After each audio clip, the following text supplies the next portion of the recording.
আজকে দুপুরবেলা না একটা নতুন রেসিপি ট্রাই করেছিলাম। নতুন নতুন রেসিপি বানাতে আমার তো দুর্দান্ত লাগে। প্রথমে বিনসের দুপাশের মুখটা কেটে নিয়েছি। শীতকালে বাজার থেকে প্রচুর বিনস আনছে তোমাদের দাদাভাই, কী যে বানাবো না মাঝে মধ্যে বুঝে উঠতে পারি না। একটা ফ্রাইং প্যান বসিয়ে দিয়েছি, তার মধ্যে দিয়ে দিলাম কিছুটা তেল, কালো জিরে, শুকনো লঙ্কা আর দিয়ে দিলাম রসুন।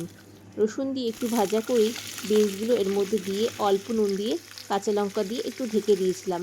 একটু নরম হয়ে যাওয়ার পরে এটা আমি মিক্সিং গ্রাইন্ডারে দিয়ে পিষে নেব। এরপরে মাছের তেল, এই মাছের তেল আর চিংড়ি মাছ দিয়ে দিলাম এই ফ্রাইং প্যানে, আর তেল দিইনি। দিয়ে দিলাম কিছুটা পেঁয়াজ কুচি, নুন আর হলুদ। একটু নাড়াচাড়া করে আবারও এটা একটু ঢেকে দিলাম ঢাকনা দিয়ে।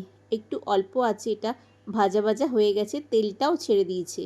এবার এই পিষে রাখা বাটাটা আমি এর সঙ্গে মিলিয়ে গ্যাস কমিয়ে কমিয়ে এটাকে নাড়তে হবে।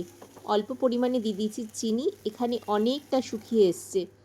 উফ, আজকে যা দুপুরবেলা দুর্দান্ত খেলাম না, মুখে একদম লেগে রয়েছে। এটা আমাকে আবারও বানাতে হবে, বারবার খাবো।